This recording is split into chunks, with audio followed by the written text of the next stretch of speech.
the two flags that I love. My American flag, very dear to my heart, and then the Danish flag. You put this flag out on birthdays, so this is my birthday flag. Hi you guys, I am Cameron, Blushing Foreigner. Today I'm going to do a random video about being a foreigner and living abroad.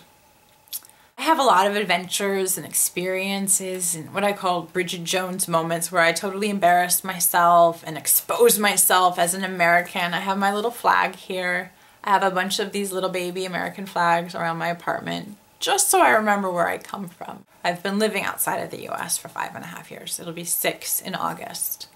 So it's been a while. But I have a bunch of Danish flags as well. And this is basically my new identity. I'm living in Denmark. I go through the ups and downs of living abroad. I think a lot of expatriates can agree. If you've ever lived abroad, if you've ever gone to a different place where you don't know the customs, the culture, the people very well, and you have to discover it, there's gonna be a lot of trial and error, a lot of slip-ups, a lot of disappointments, a lot of triumphs along the way, but you're just gonna experience a myriad of sensations and highs and lows and learning opportunities along the journey. I'm holding these flags because I'm thinking of talking a little bit more about what it's like to live abroad, specifically in Denmark. I can't say what it's like living in the UK or London or Paris or Mumbai. I've been to all those places, but I've never lived there. I've only lived in Copenhagen. And so my perspective is extremely Danish. It's an American who's now becoming more and more Danish. And I'm watching myself change. And sometimes I'm like, oh no, I am becoming more Danish. That's no offense to Danish people. You know exactly what I'm talking about, where you just see yourself becoming more like the people around you. And it's both good and bad. I'm totally integrating. But at my core, I'll always be an American. I'm going to share with you 2 things today that I've experienced in Denmark. One is very negative and is difficult, and one is very positive. I think I always want to balance this out. If you guys find this topic interesting, if you have questions, if you want to know more, comment below and let me know that this is an intriguing subject to you. If you don't care, please also let me know that and say, Cam, stick to beauty, forget this expat talk. It's nonsense, you don't know diddly, I don't. Just let me know that as well, because this isn't for everyone. This is a beauty channel, and now I'm talking about serious subjects. Assimilation, integration, immigration, all those things. And I'm not necessarily qualified to discuss that. I'm just, you know, opening my heart for you. For y'all to do what you want with it. Okay, so this isn't a beauty video other than one of my examples of a negative experience involves buying a beauty product. And this happened on Saturday. I went into a department store called Magasin in the heart of the city, and I wanted to look at the new Rouge in Love lipsticks by Lancôme.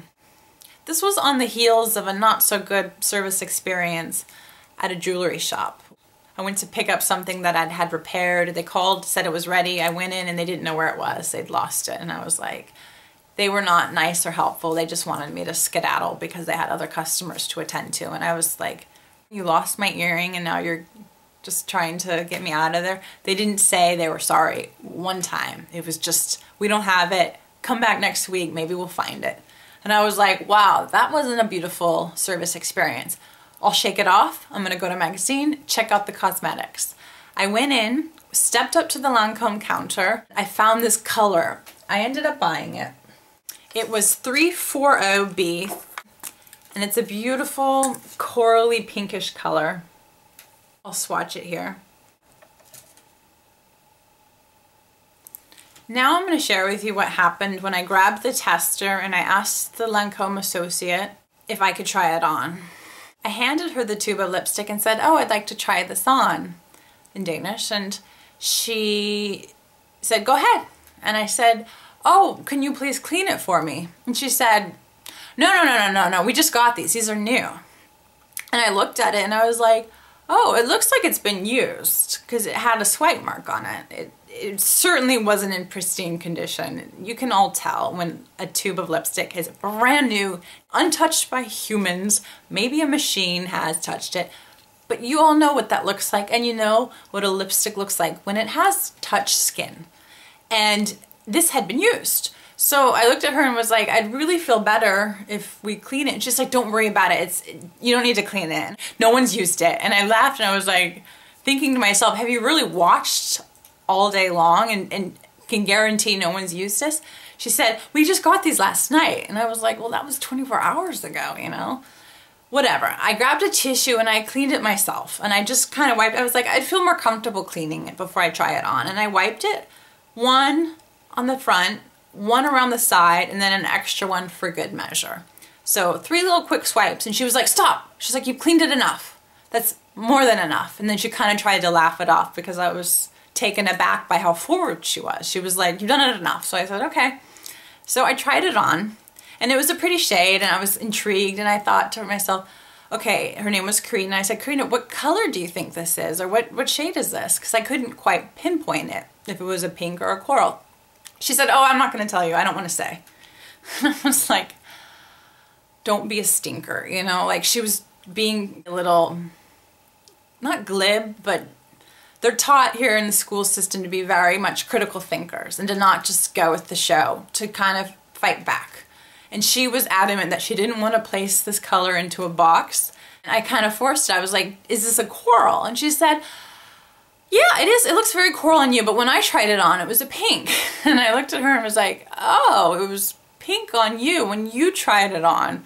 And I was like, suddenly she had been trapped. I mean, I know she had grabbed the tester at some point in the 24 hours and tried on the lipstick, which is totally fair. That's fine, she should do that. But I know that they only have one tester there, and they're very stingy in Denmark about testers. They don't have 10 tubes of lipstick.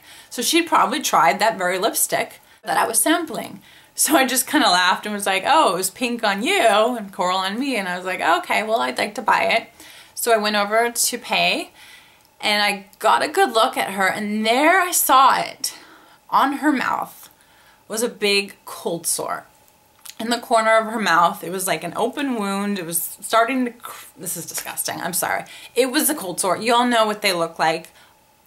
So many people have had them. I've had them in my life. I got my first cold sore when I was 12 or 13. I was home with mono and I got a cold sore, and it was like 3 weeks of it, and it wasn't fun. And I think every couple years I may get a cold sore during times of great stress. So Karina had a cold sore, totally fine. I figured out that she'd tried on this lipstick, whatever. And then I realized she had actively tried to stop me from cleaning it. Maybe she cleaned the lipstick after she tried it on. I hope she had. She probably did that. But I couldn't guarantee that because she was so opposed to me cleaning it and doing what I think is just standard, normal, good hygiene that it almost made me feel like she was actively trying to like spread her cold sore. That's absurd. I know herpes simplex 1 virus is a gross thing. I mean, why would she ever try and spread it? Of course she's not trying to do that. But I was thinking to myself, what are you doing? Why are you stopping me from exercising good hygiene when you know that like these things can spread and it's so easy and we're all susceptible, and eye infections and cleaning your brushes? And I know MAC cares about hygiene. I know every store should. So I was kind of blown away, and I walked away and I thought, okay, I'm gonna chill out now. I walked over to Joe and the Juice, got a juice, thinking to myself, what do I do now? What's my next move? I have this lipstick. She tried to be nice somewhat at the end, but I really did not appreciate that service. So I went back to the Armani counter where there's a woman named Heidi who works there, and she's married to an American, and she's really nice. She's in her early 50s, I think. So sweet. Maybe 40s, I have no idea. But she wasn't a kid, and Karina was in her 20s. She was younger, probably not a lot of service experience. So I told Heidi, I need to speak to a manager. Can you call the manager, or is there anyone here I can talk to? And she totally could kind of read me that I was a bit upset. So 5 minutes later, Lena came out. I extended my hand and said, hello, I'm Cameron. I'm a customer here. I've been shopping here for quite some time. And I just had an unfortunate experience over at the Lancôme counter, and I explained what had happened. And she looked at me and she's like, well, they did get new testers. And so, you know, that's true. And I was like, totally. I'm sure they got it, you know, a day ago, and that's great. But I said, we all know that even after one swipe or someone using it once, you have to clean it. And she's like, yeah, I'll go talk to them. So she kind of brushed it off and was like, I'll go talk to them. And then she ends by saying, if I were you, because I'm the same way. She said, I don't try on lipsticks. I just swipe them on my hand because you never know. And I said, okay, yeah. And then I walked away and that was it. And I thought about it and I was like, this is Denmark. You can't return anything here. Any cosmetic, once it's been opened or unboxed, you're done. It's absolutely unexchangeable. And that's not the case in the US. You can always return it if you try it on at home and you're like, this lipstick looks bad on me, I changed my mind. You can return it. But you can't here. So I was thinking, how is that a viable option? Just swatching it on my hand and knowing that it's the right color for me. This lipstick was 250 kroner.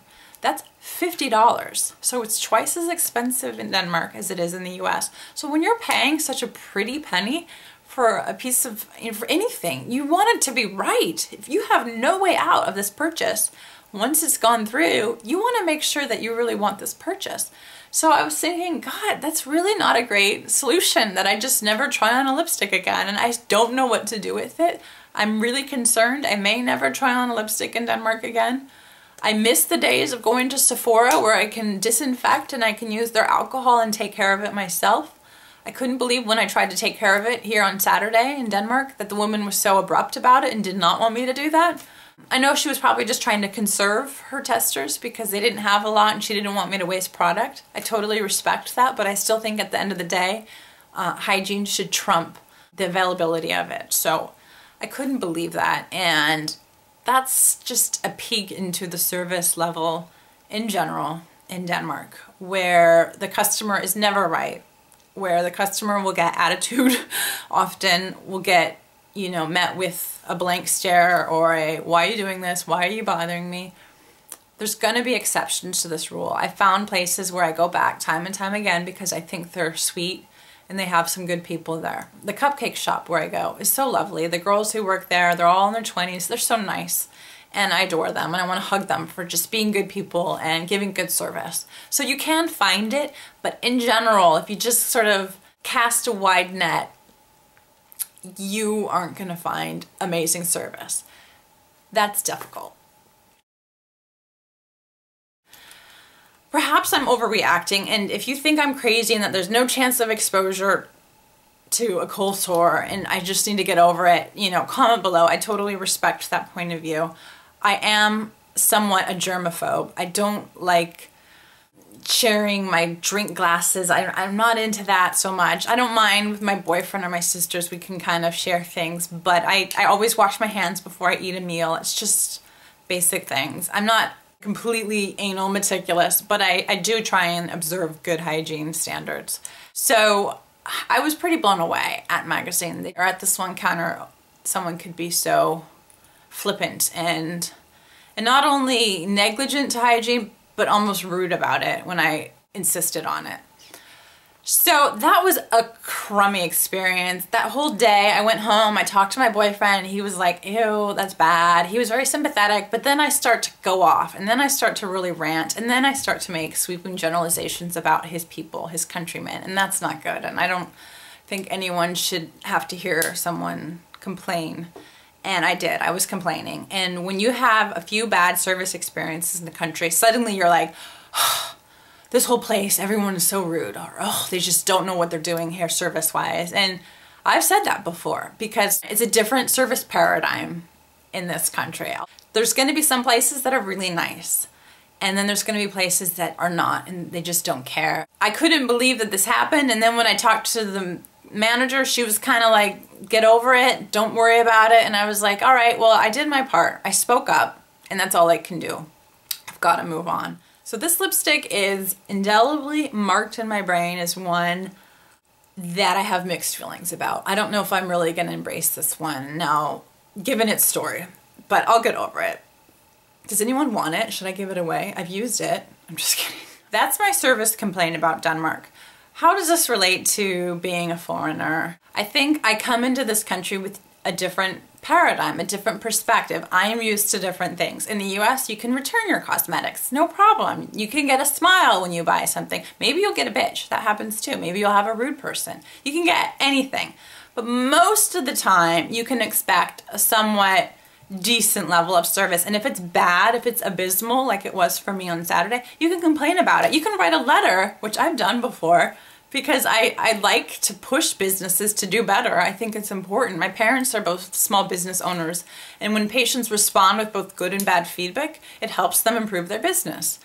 And I just as much write positive letters saying, thank you, I had a great experience at your shop or at your restaurant. I like doing that. I love writing letters. So I come in here with my little impressions and my baggage as an American, and I expect equal treatment in Denmark, and that's just not gonna fly. And that's one of the things, no matter where you're living, if you're living abroad, you're gonna find out that things are done differently in another place, and you're gonna have times where that's just so vexing to you, where you're just sitting here going, what the heck?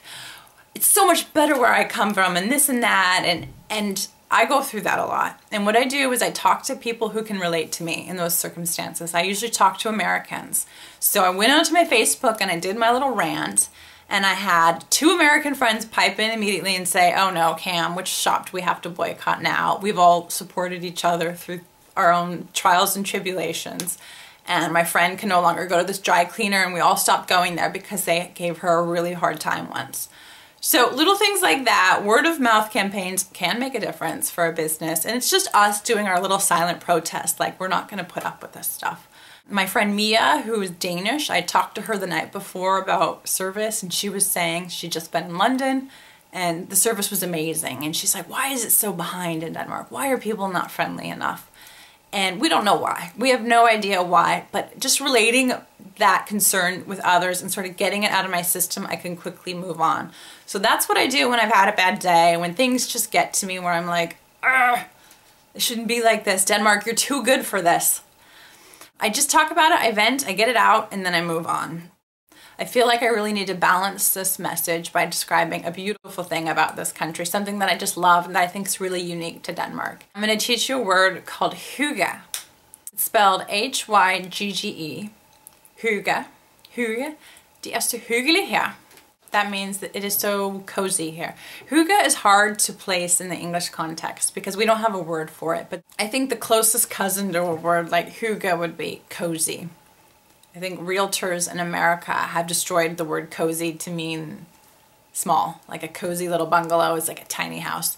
But cozy in Denmark means special, warm, full of a good spirit and joy. They try and make a hyggelig environment, a warm, cozy environment inside or with friends. At work, they often light candles around the office, and they put out nice fruit and food to create a warm, inviting environment. And that's what hygge is. You make hygge when you have a friend over in the evening, you light candles and you drink some wine and you create a nice, cozy environment. My first year here, I was studying with 2 Danish girls, and we were doing this marathon study session. I was in graduate school. It was intense and we were tired, and the 2 girls, Emily and Lisa, who I adore and I'm still friends with, got really like, they were aggravated. They were like, and Lisa was like, we need some hygge. It was just a really cold environment. We were at my old apartment and I hadn't done anything sweet or special. I hadn't lit candles. I haven't made any food for them. So they were like, we need to get a candy bowl out. We need to light some candles. And Lisa went about lighting candles, and she got a little candy dish, and then she started chopping up some food in my kitchen. I'm not a good chef. And she was taking care of the hygge part, and she was making it a hyggelig environment. And that's something that I think is really special and sweet. It's a part of life here. It's probably the first word you learn when you go to Danish lessons in Denmark. It extends to all realms of life. In a library, in a school, you'll find a teacher or a librarian that's concerned about making it a hyggelig, warm environment for the people passing through. And I think that's really special. That's unique. We had candles in my house growing up, but we weren't allowed to light them. My mom said that they were just there to look pretty, but once we burned them, then she would have to replace them, and she would buy expensive candles, and they were just there for decoration. And it's like, what's the point of having a candle if you can't create that nice light that comes from it? I think where hygge comes from has to do with the weather here being really dark and cold, and for 6 months out of the year you have the gray sky. It's spirit-crushing darkness is what I've called it before. It's a little dramatic, but it is very dark. And if you go further north in the Nordic countries, it's worse. There's not a lot of sunlight, so you create the light by lighting candles and bringing the warmth into the interior. So light from a candle can actually do a lot to sort of lift your spirits. So during the cold, dark winter months, you you do something special and you add some light in a different way. So that's where hygge comes from. It's really sweet and special, and that's the beautiful side of Denmark. So this video has been all over the place. I've talked about the bad and the good. If you have any questions for me about living in Denmark, just ask me. I may talk some more about how to live abroad, why, blah, blah, blah, little ins and outs, details, if you're curious. So just let me know. Thank you for watching, and I will talk to you soon. Take care, everyone. Bye. But I will remain. I'll be back again.